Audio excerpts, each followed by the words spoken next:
afternoon and welcome to Unlock the Stock. As you know, this platform is designed for retail investors to gain access to corporate management and to get to know them and their companies better. Unlock the Stock is sponsored by Easy Equities, the platform that helps you to grow and protect your wealth. So you can invest in local and international shares, property unit trusts, crypto, bonds, and actively managed ETFs. Plus, get access to Easy Protect life insurance and Easy Credit lending to back your financial journey. We're very pleased to welcome Calgro M3 to Unlock the Stock. As you may know, Calgro is no stranger to this platform, and today we are delighted to be joined by Ben-Pierre Malherbe, the CEO, and Sayuri Naker, the CFO, who will take you through their presentation shortly. Unlock the Stock is only possible with our technology partner, Lumi Global, so please visit their website, lumiglobal.com, to learn more about their various online AGM and investor presentation solutions. Today's Q&A session will be hosted by the Finance First and Mark Tobin as usual. But before we start, just a few housekeeping notes. The presentation will be followed by a Q&A. You can post your questions by typing them into the chat box at the bottom of your screen. And in case you don't know, the event is being recorded and will be available on our YouTube channel soon. You'll also see an email address before we begin the Q&A session. So please take note of that if you'd like to be added to the Calgro M3 investor distribution list.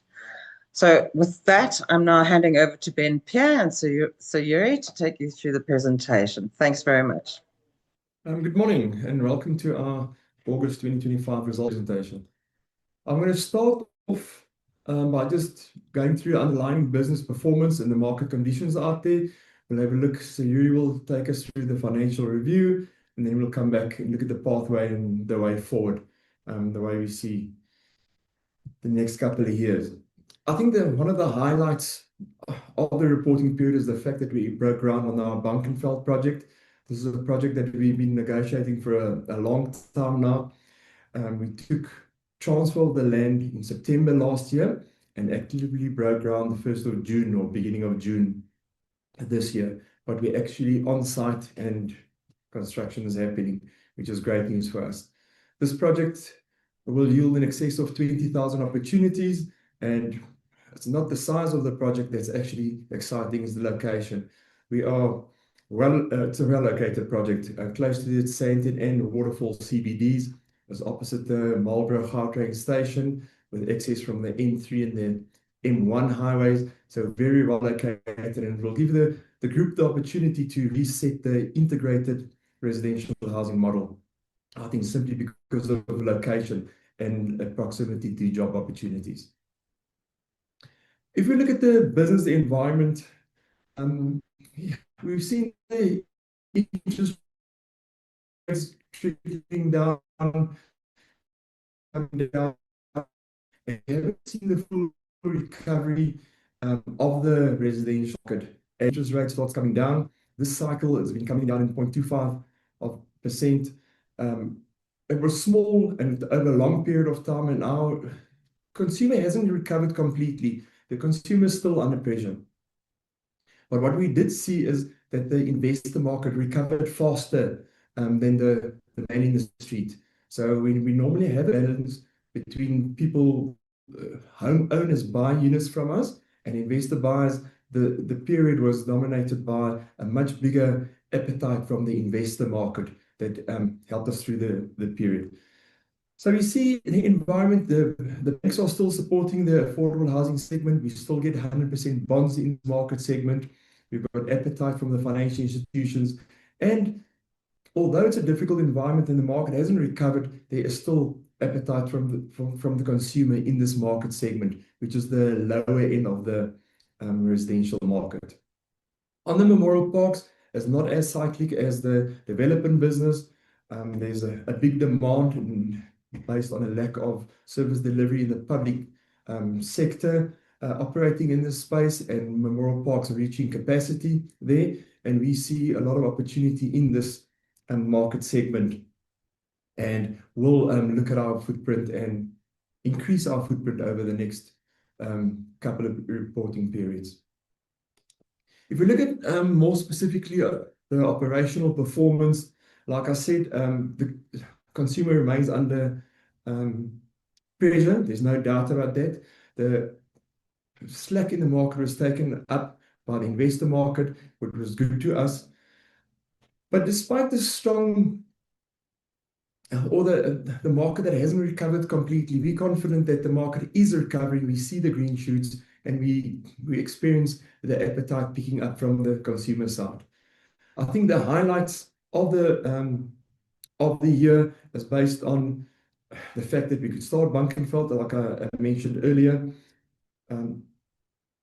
Construction activities also started, or mainly on road infrastructure. So it was the road infrastructure component that we required to unlock the first units for development. So if we complete our first road and the bulk and link infrastructure, the roads that's required to allow us to start developing there, we will be able to start with the first 5,900 odd opportunities.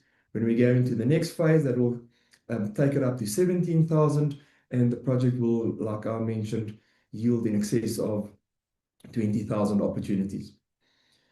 But I think it's important not to get too stuck on Bankenveld. Bankenveld's exciting. It's going to give us opportunities to reset our business model and cater for higher densities in this market segment. But I think the focus needs to remain on a pipeline that we've built over years. We've got what we call the legacy projects like Vleerhof. We've completed in excess of 10,000 residential opportunities by now. There's another 6,000 to be completed. There's another 5,000 units to be completed on the South Hills project. And the Western Cape has been a big contributor in this reporting period, with a lot more focus on construction activities down there. So we've got a solid pipeline in a healthy position, and that allows us to grow into a project of the scale of Bankenveld. We will grow into it as we're not rushing in there. We're doing the infrastructure required, and then we'll go to market. So we expect to complete the first phase bulk infrastructure in about the next 12 months, with another 6 months spent on the installation of the internal infrastructure. That's the service connections to these units, to supply the water and electricity to these units. And then we can start the construction of top structures, the actual units. The construction will start in about 18 months' time. We need to balance our focus between install while focusing on unlocking value created over years on these legacy projects. I think on the Memorial side, Parks Platinum City, it will be called. We'll start the first burials in November this year, and we're looking at increasing our footprint in this market segment, and we'll come more to the balancing of the size of the development business versus the Memorial Park business as we go through the presentation. I think we're going to just, if you look at the next slide, sorry, the next one, yeah. Bankenveld, that's just to give you a sense of what we're doing on the Bankenveld project. On the left-hand side, you can see that's a strategic link we're building between the Woodmead intersection and the intersection on Marlborough Drive. So that will allow for the traffic flow. We will also be building a link underneath the N3 into Lynnborough Park, where the job opportunities are located. Top right, you'll see with the roads, obviously the stormwater's got to follow, and the intersections. So that's where our focus is and will be in the next 12 months while we do business as usual on our existing projects.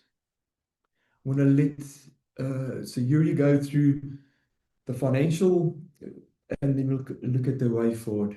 The photo on the screen is the Rustenburg Memorial Park, where you can see in the background is the municipal park, and behind that, and the photo itself shows we've started the infrastructure on the our Memorial Park, and like I said, that will be operational as from the 1st of November. Thanks, Benpia. I'm going to start off with a look at our statement of comprehensive income this time around, and in particular, look at this reduction that we had in revenue from the comparative period. So revenue did reduce to 460 million rand.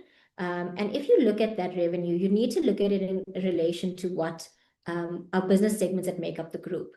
So having a look at the residential property development business, that still contributes the largest portion to revenue within the group. However, Memorial Parks has increased over the last 3 reporting periods to a 9%, so be almost a 10% contribution to revenue. When looking at the residential property development business, revenue has decreased to 420 million. Now, that is primarily driven by this investment that Benpia has spoken to on Bankenveld. So the capital allocation decision is made to allocate into Bankenveld, which has not yet returned revenue nor cash flows. Looking at Memorial Parks has grown in the last 6 months, with revenue increasing to 39 million rand. That's of a very successful shift in our strategy towards the lay-by product. By investing in increasing our lay-by book, what we've been able to do is generate a very predictable cash flow cycle, as well as predictable revenue recognition, bearing in mind that revenue is only recognized on a lay-by sale once all cash receipts have been received for that transaction. In this current 6-month period, we've increased the revenue recognized from lay-by sales by nearly 66%, just showing the maturity and the rollover of the lay-by book within the group.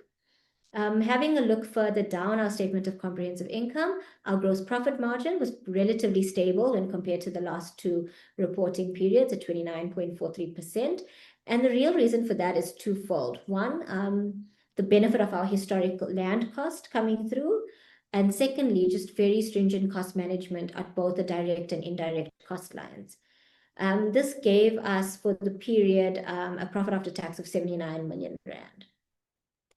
Moving on to our statement of cash flow, cash utilized in operations for the period was 50 million rand, really as a result of the investments made into infrastructure as well as sectional title developments.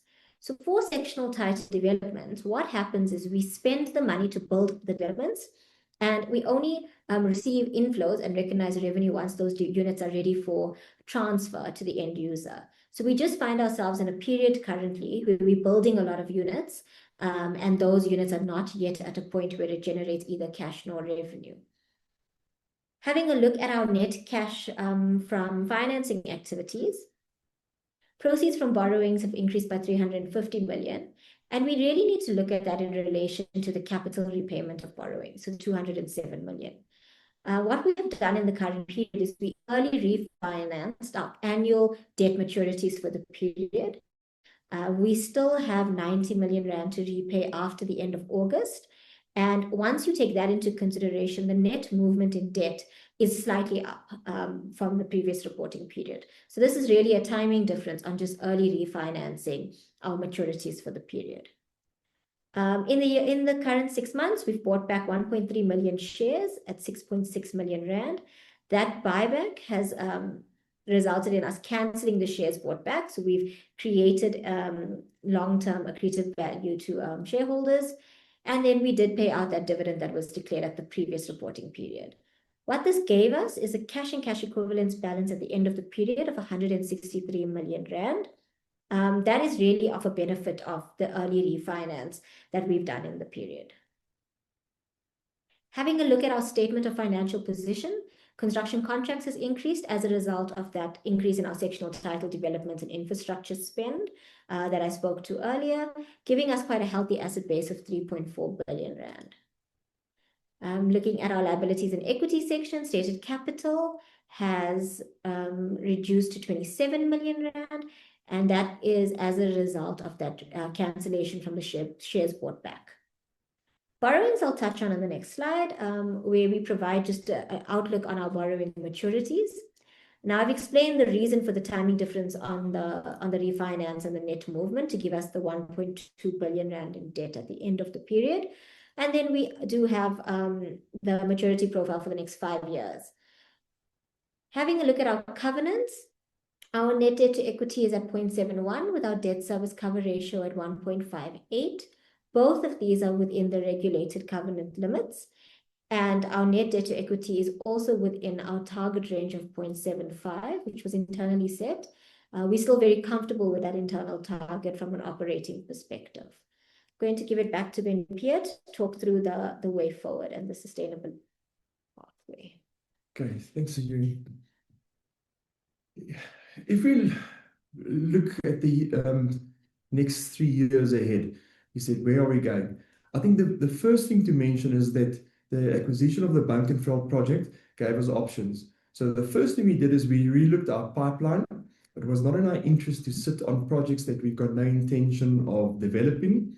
And we classified or reclassified all our projects as either core or non-core, where the core projects are the roll out in the next 5 years, and the non-core projects we've got no intention of developing at this stage. And this is not the metrics used here was not a good projects versus bad projects, but we look at the opportunity cost. So we decided with the Bankenveld project coming online, we would like to focus on bigger but less projects. We don't need a footprint to have 9 projects going. We can generate more with regards to return on smaller projects, but focusing on that. Also saying that we've got to keep in mind that all these projects that we're involved in require bulk and link and assistance from public sector. So it wasn't in our interest to try and get water and sewer secured, electricity secured for 9 projects. If we've got them secured, we can focus on that and rather unlock the value created on specific projects. So coming back to that first block there, we decided the sale of the non-core assets. Those, like I said, is non-contributing projects, not bad projects, just not contributing at this stage. And the intention will be to dispose of that over a period of time. There's no pressure to sell them immediately or enter into sales that do not suit us. But on terms amicable to us and to both parties, we will dispose of some of these non-core assets and apply that debt over the medium term, apply the proceeds to debt over the medium term. So we will focus on that. I'll come back and go into more detail which are these projects that we're talking about. The second one is to look at a balance between our development business and the memorial parks business. And here's just 2 different risk matrices that we look at. The risk associated to the development business and the memorial parks business completely different. So if you look at the memorial parks business, it's not linked to the interest rate cycle. There is no public sector risks, and the cash flow is also not as lumpy as the development business, where we construct units, invest in infrastructure, and only unlock the value when we sell these onto the end users. Memorial parks are putting us in a position that is paying overheads currently, and that allows us to grow into these bigger projects by covering the overheads. So we will look at the balance of that. While we will not specifically replace like-for-like projects nearing natural end of life on the development side of the business, we'd like to see our footprint increase for the memorial business. So over the next 3 years, we will focus on growing the memorial parks business, but saying that we've got to keep in mind as soon as the Bankenveld project starts contributing, that contribution that's currently on 10%, although it might grow over the next 2 or 3 years, that will slip back to a smaller contribution as we get the contributions from a project like Bankenveld. The third one we looked at is the relationship between our net debt and our market cap. That is not a short-term strategy, but over a period of time, we would like to see, as we dispose of non-core assets, apply those proceeds towards the debt and see if we can get just manage the balance between that net debt and our market capitalization. So we will keep an eye on that. The third or the fourth block is then where we focus on our staff expertise. I think the Bankenveld project will create some challenges for us, and there's no doubt that we're entering into a segment of the market with regards to integration that is new. So we are making use of best-in-class expertise out there. We need the skills, external skills to assist us in entering these projects, and we want the skills transfer to upskill our internal staff. It is our intention to keep that skills internally, like we've done over the years. But I think we're going through a process of growth where we need to develop some skills to allow us to enter into the project. But I think it's important to note that there's not a new strategy we're trying to implement. This is an existing strategy that's evolving. And I think the requirements set by the Bankenveld project will allow us to grow into that. We've got some time while we're doing infrastructure investment on the project. And by the time we break ground in 18 months' time, we don't want to pay school fees on new stuff. We're prepared to pay our school fees in the next 18 months as we grow into the project. So I think we set for some sustainable growth over a period of time into the process of disposing of non-core assets and trading out some projects that are nearing end of life that will allow us to grow into Bankenveld. So if we just go into the detail, we made an announcement some years ago that we exited KZN as a province that we operate in after some problems experienced in the province. The call was made, but the land was never sold. So we're currently in discussions with interested buyers, and we've got one project left in KZN that can yield in the vicinity of 600 units. We've got no intention of setting a new office up in a new province in KZN. So we will dispose of that project. Kwanabughle is a project in the Eastern Cape. It's also a mega project. It's 14,000 residential opportunities. The project was always on the pipeline, and it was nice to say we have the pipeline, but with the Bankenveld project online, we're not going to compete for our own internal resources between KZN, between Eastern Cape and Gauteng. We would like to see the Bankenveld project in Gauteng take off first. So I will focus our efforts there, and we've got interested buyers at the project, looking at the project in the Eastern Cape. So we will dispose of that project. Witpoortjie is a project in Gauteng, also a project that we've had for a long period of time. We started development on there, but the project currently requires a capital investment with regards to bulk and link infrastructure, and that's mainly roads and electrical upgrades that will allow us to develop the project further. But 150 million rand in Witpoortjie can't compare for capital when you look at 150 million investment on the Bankenveld project. So we just decided to focus on the Bankenveld, and we also negotiated with the interested party, to dispose of the Witpoortjie project. On the mid to high segment of the market, that is a market we started trading out of. We still have properties that were acquired some years ago with no intention to develop them. We decided to dispose of them. So they are actively in the market. Then if you look at the other two blocks, we look at the projects to be traded out and the projects, the long-term projects. If we take a 5-year view, the Bankenveld project will be here. To develop 20,000 units will take us quite a bit longer than that. Fleurhof will still be an active project. We've completed 10,000 of a potential 16,000 opportunities on the project. So that project will survive the 5-year period with the opportunity to extend that. Here we're dealing with a project that's created all the bulk. We've got the electrical substations, we've got water reservoirs, we've got all the roads, infrastructure upgrades done. So to unlock value on those projects, it will be a focus in the next 3 to 5 years to keep on unlocking value created there over a long period of time. The South Hills project is another 5,000 units to be completed. That in the perfect world can be completed in a 5-year cycle. We think it will survive the cycle due to the exposure to public sector on specifically that project, where the landowner in this case is the city of Johannesburg, and we are dependent on funding from them. That's why we'll see that survive. The Western Cape, with a lot of activity in the last 12 months, some of the projects are nearing end of life, and we are actively in the market to replace Ballard project when that reaches in the natural end of life in about 2 to 3 years. We're looking at replacing that with another project in the Western Cape.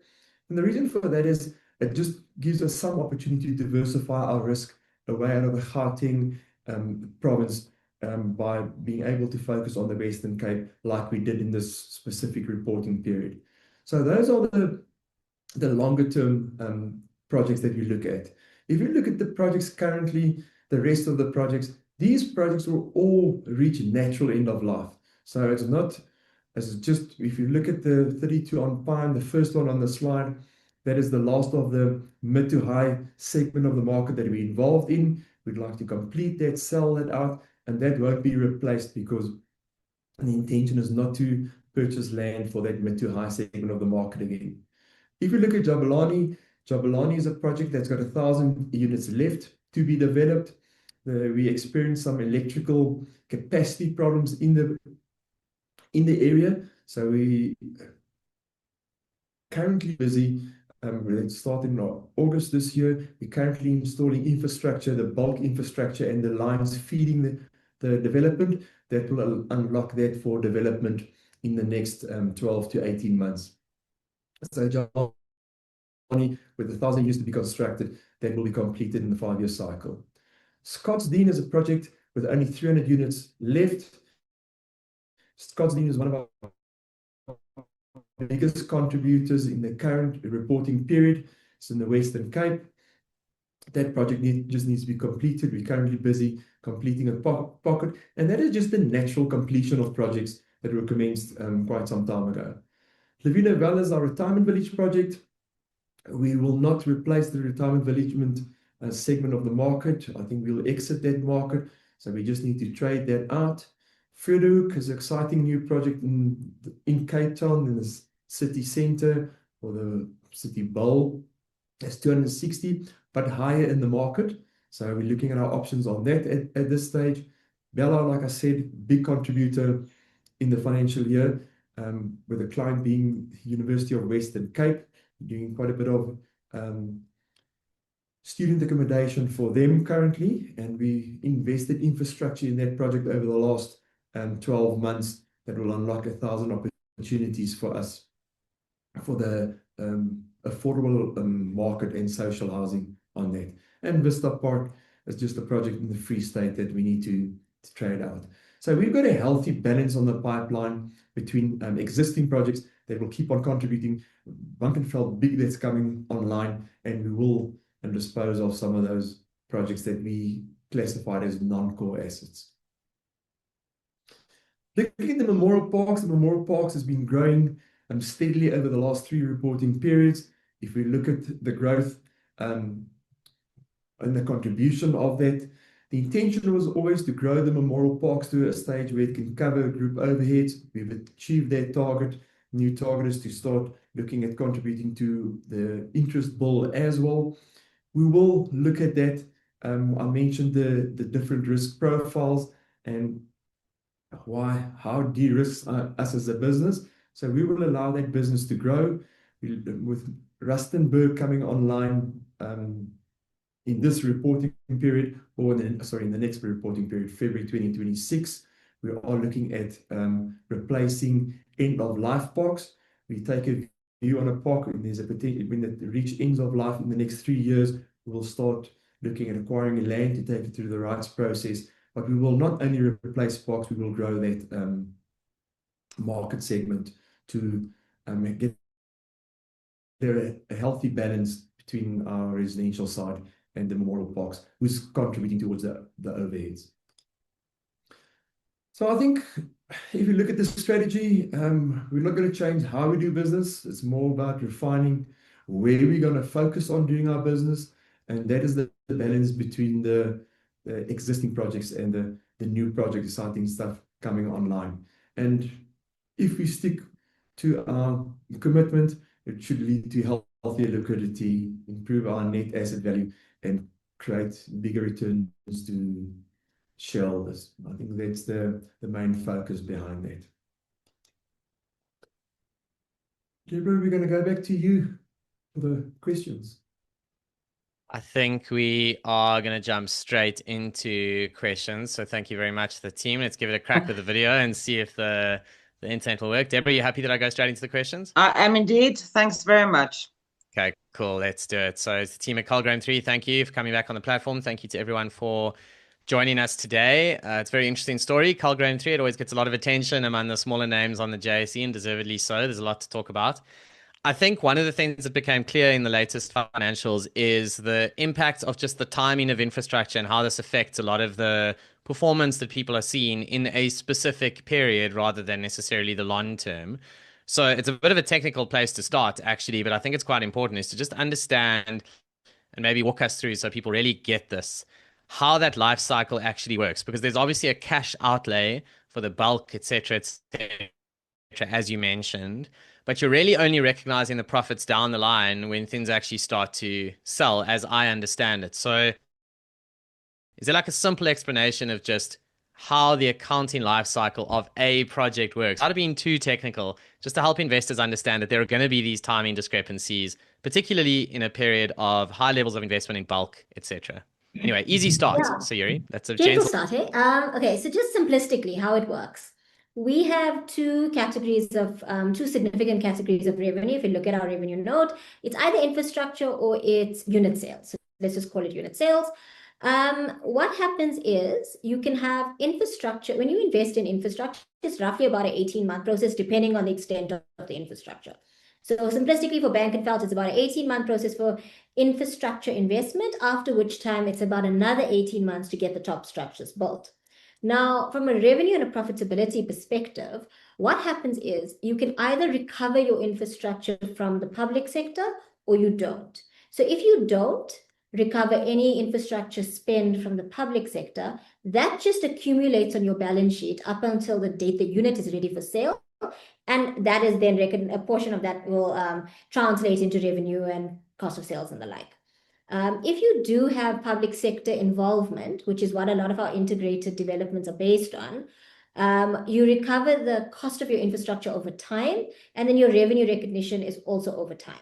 For Bankenveld in particular, we're still negotiating contracts for infrastructure recoverability. And once we get to the conclusion of that, there will be profit recognized and revenue recognized once we recover the costs that we've actually incurred. So simplistically, it's just it accumulates on your balance sheet and then comes through as units are ready. Thanks, Siri. I've got a question, and this is maybe a bit like further down the line, but a question on the subsidies for homeowners, the FLISP subsidies. The question is there potential to enhance efficient access to funding? And if so, what are the main changes process need to take place? And what are the prospects of that being made in the future? And I guess the question is, given just where you finished off there on, integrated developments where you're actually working with, whether it's provincial government, local government or whatever, engaging with government on these subsidies to kind of, and for anybody who doesn't know, it's a subsidy to kind of, it really helps with that kind of deposit for somebody to actually get their bond. It's not paying their bond for them, but it's just a subsidy to help them get their kind of bond and get the kind of transfer and transaction done. So, I mean, is that part of, your strategy to try and widen that, engage that, promote that more to people that's like actually available to them? Yes, I think the first thing we must look at, if you look at the subsidy program for residential units, that's changed over the years. In the 1990s, when the RDPs, or they became BNGs, the fully subsidized units came in there. The market was only targeting, or public sector was only targeting incomes below 3,500, and that cap has never changed. So what we're currently seeing is, you refer to the FLISP project, it's now called the First Home Finance, it's changed to that. But that is an attempt for public sector to assist people above the 3.5. That's that missing middle they're looking at. So there's a sliding scale depending on your income that you can apply for a subsidy, and that's quite readily available. So that's a guy that applies for a bond. He's got a job opportunity, but earning in a certain price bracket, and they will be assisted by government. So that's administered by NHFC. And it's available, and that's one of the target markets. So what we're looking at here is, if you've got public sector involvement in the project, That allows us to reclaim the infrastructure development, these big roads that we're building, and we don't have to divide the cost of the road between the 20,000 units because we get refunded that. That allows us to enter the market in a lower cap, and there's more people that qualify for these subsidies to get assistance for homeowners. So the model has evolved a little bit. It's changing, but it's servicing a much wider spectrum of the market in its current format. And what we do, Mark, is we ensure that because there's a salary band which qualifies for first home finance subsidies, we ensure that the units that we deliver from a typology perspective and a revenue and a selling price perspective falls within what someone would qualify for at that income band. So we just make sure that the units are basically, they qualify, as we call it, for the first home finance subsidy, bearing in mind that the person who tries to get the subsidy needs to earn within a certain income bracket. Okay. But specifically targeted. Maybe just a related point, just to also confirm my own understanding. I mean, all of these subsidies, it gets quite complicated, but would you say that, interest rates come down, Calgro goes up? I mean, is it kind of as simple as that in terms of your business? Because I guess the interest rates, it's not just affecting people's affordability, it's obviously the entire health of the consumer. But I just think people take a view on the interest rate cycle, and Calgro is a name that comes up. So just generally speaking, is that the kind of relationship you have with prevailing interest rates? In short, yes. So I think the interest rates coming down, as soon as we take pressure off the consumer, it's in our interest. I think it's about that. The market has always been there. So the market is big enough, they're all there, but the ability to commit is what changes as the interest rate comes down. So yeah, it is in our interest. No, it makes sense. Mark, you want to jump back in there? I can go as well. Yeah, another question. I know you did touch on it. I think people are just trying to get their heads around the revenue recognition. So there's one on what was the primary reasons for the decline in revenue relative to the previous financial year? Maybe just go back on that again quickly. And then the outlook for the next 12 months, future, revenue in relation to current period. Because I know, previously there had been a kind of goal that you would deliver kind of a certain amount of units per year, and that kind of put yourself like under pressure, and these big wide swings are a lot of units are in one year and then it drops the following year. So maybe if that kind of target of revenue and units kind of being delivered every single kind of year, so that it kind of smooths out the revenue rather than the big up and downs maybe that have previously been there. Yeah. So, okay, so Mm-hmm. let's go back to revenue recognition. Simplistically, how the revenue tracks is very similar to the cash flow. Because how we recognize revenue, it's either at a point in time or over time per IFRS. So for a sectional title development, which is mainly what we're building at the moment, revenue is recognized once the unit transfers and the cash is received. What that creates is it creates a cash outflow for as many months as it takes to build it. And then at the end of once you transfer it to the end user, you recognize both revenue and cash. For infrastructure revenue, because you recover it over time through the public sector, that happens on a continuing basis. You recognize it as a percentage of completion over time of the installation of that particular infrastructure. So I think that's mainly the two real elements in the revenue recognition principles. With regards to how to look at it going forward, I think for us, we do still have a large portion of investment to make into Bankenveld, and that reduction in revenue and link to Bankenveld's investment is that we have a centralized treasury function. So our capital allocation decisions are looked holistically at the group, and then we say, okay, do we need to put money into this project, or that project? Now, with Bankenveld being quite cash intensive in the first couple of months of infrastructure, we've invested money into Bankenveld.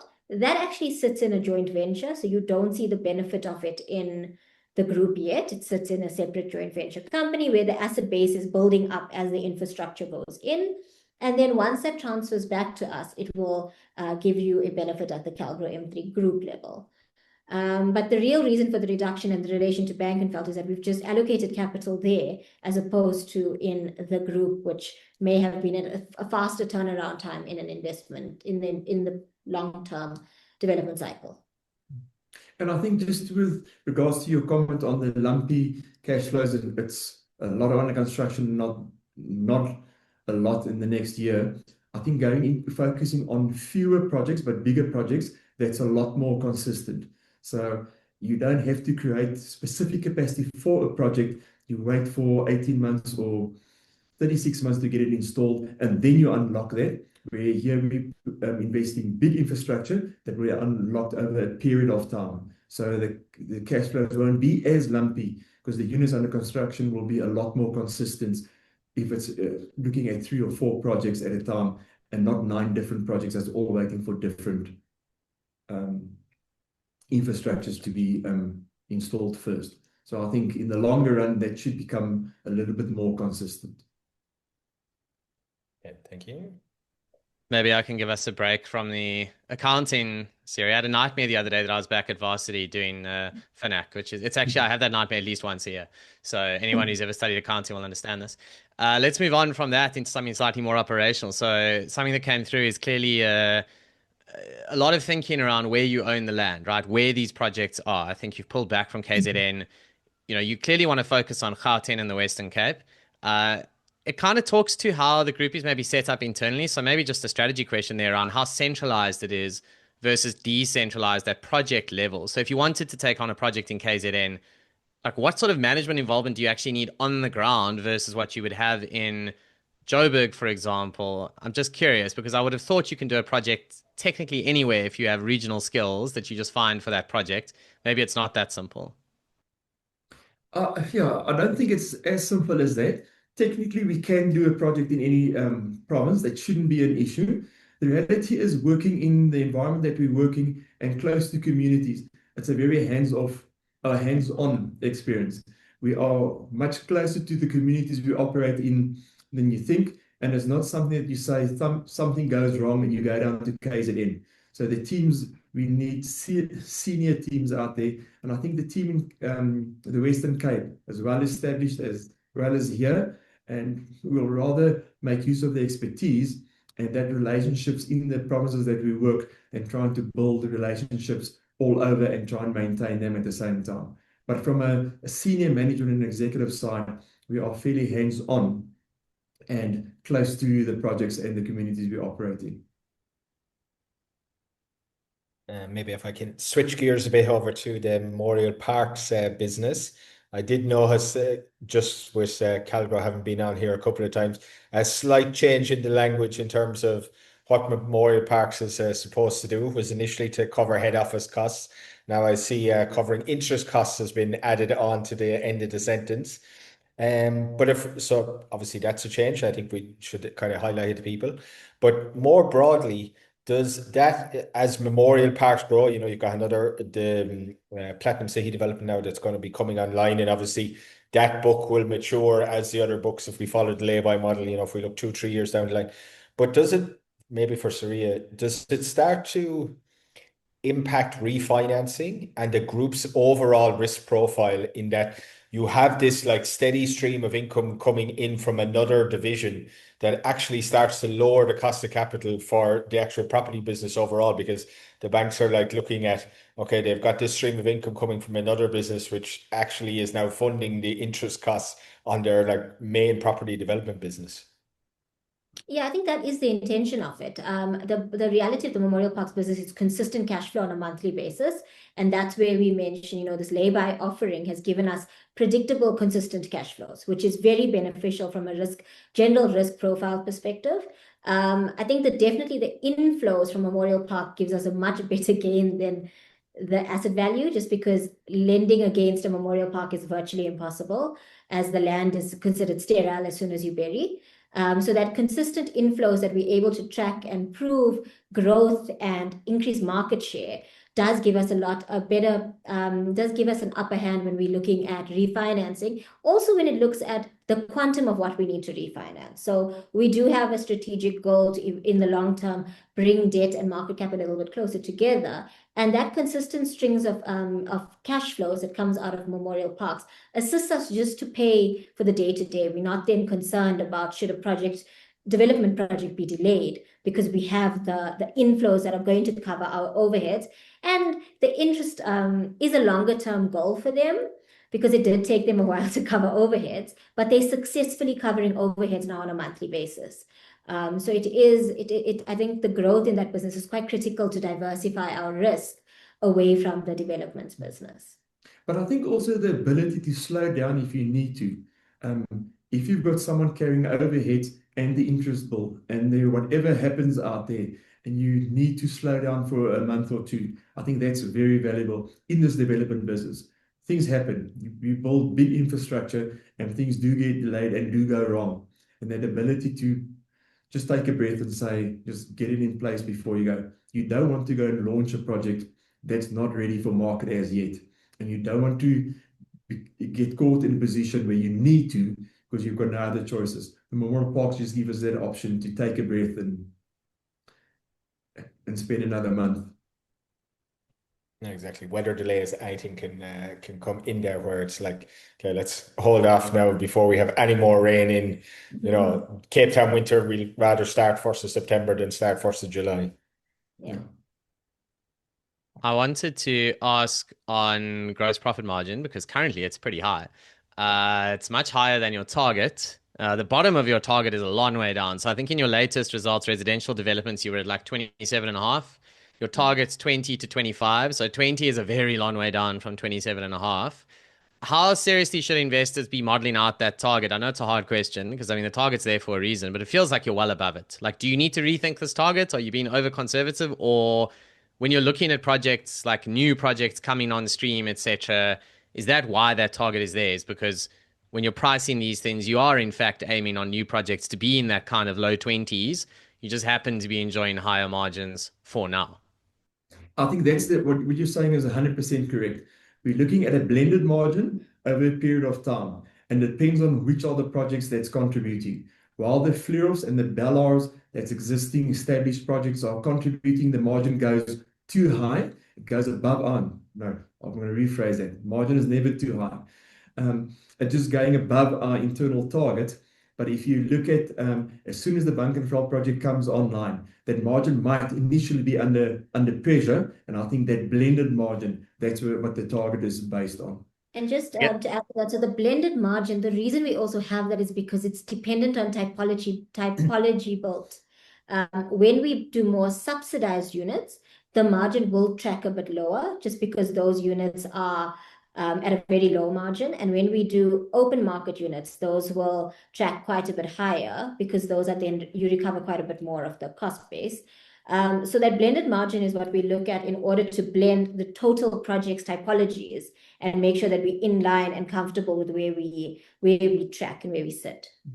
So the current margin currently is, yes, we're unlocking historic value on land that we bought in 2010 for the Fleur project, for example. But I think it's also a function of the public sector finance under pressure, the availability of cash for fully subsidized houses. There's not a lot of that under construction. And that shows that our focus has moved away to the private sector, rather, that's affecting the margin.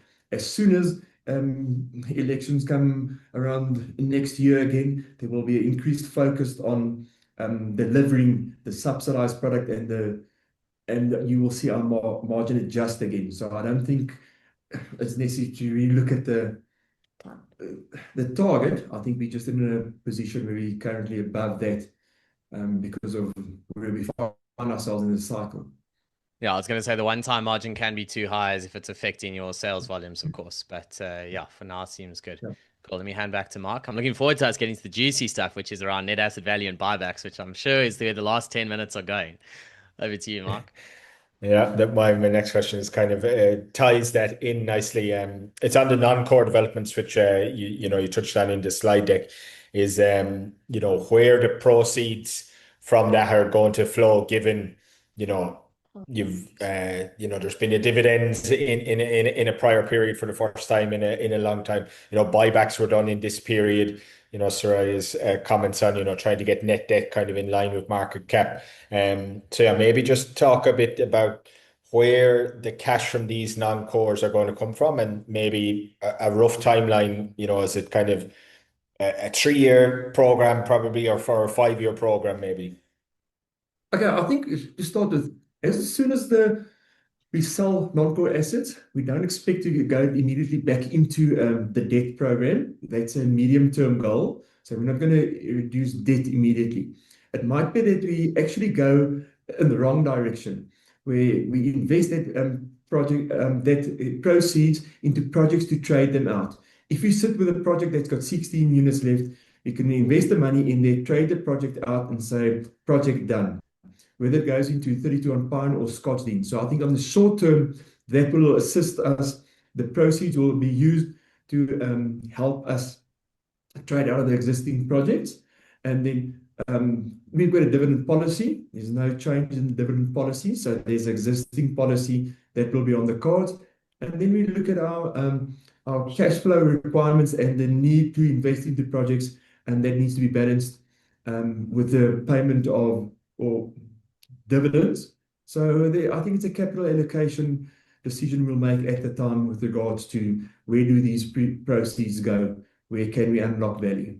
And from a timing perspective for the non-core assets, the intention is within the next 2 to 3 years to have quite a bit of progress in sale of those non-core assets. They're all at various stages of regulatory approvals and changes and deals. But we are targeting within the next 2 to 3 years. And I'm going to squeeze one question in here because this is my last one, and we're kind of a little low on time, but it's a quick and easy one. It's just a reminder, Soraya, for people, the future maintenance costs in the memorial parks, how that is funded. I know we have touched on it before, but I think it is, since we've got another question out, let's just remind people how it works. Perfect. So what we do for that is you'll see in the current year's balance sheet, it's separately disclosed as its own line item, the current liability for that maintenance fund.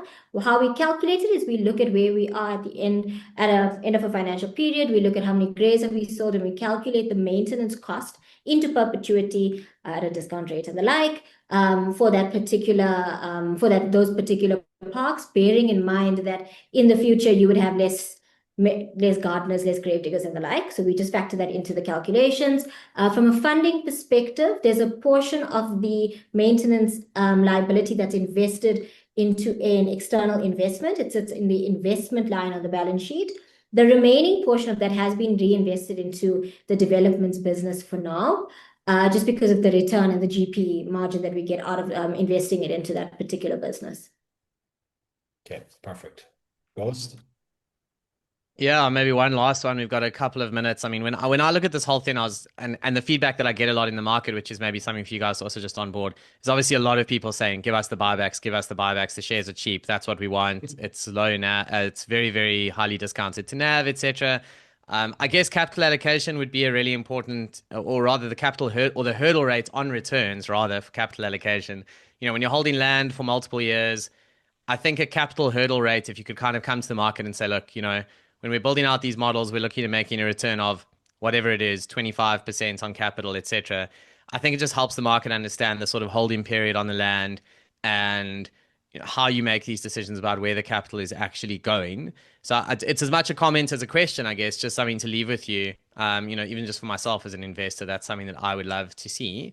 The last question, though, which I just want to squeeze in, is on your memorial parks business, is there any prospect of any kind of recurring revenue? I mean, this is something I've always wondered, is once all the graves have been dug and the place is full, like, what happens, right? So as you said, it's gardeners. Do you then just open another one? And yeah. That's it, basically. Go for it. Yes, I think the current model is because when we sell a grave, we sell it with a perpetuity maintenance attached to it. So there's no long-term revenue inflows expected out of the parks. The intention is to supplement it with more parks over a period of time to cover those particular investments. The other thing to look at is if there's additional services at the park. So for instance, reopening a grave or events where you hire out a chapel, we do receive revenue for that on a continuing basis, and we'll still have basic office space, for instance, which we rent out, which will generate some sort of annuity income into those particular parks. So the park, as much as it is a intention to bury and move on, we do create other avenues for revenue or other income to be recognized.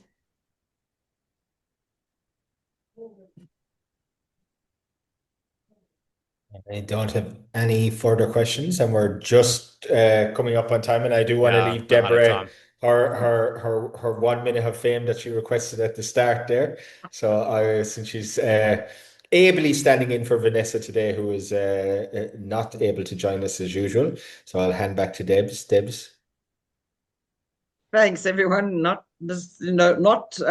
forsaking all the technical difficulties we might have had. It was a very good, interesting session, and I'm hoping that everybody who joined us today found very good value in it.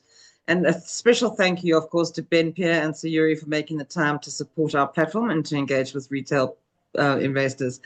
Our next session will feature another company returning to our platform, Pan African Resources.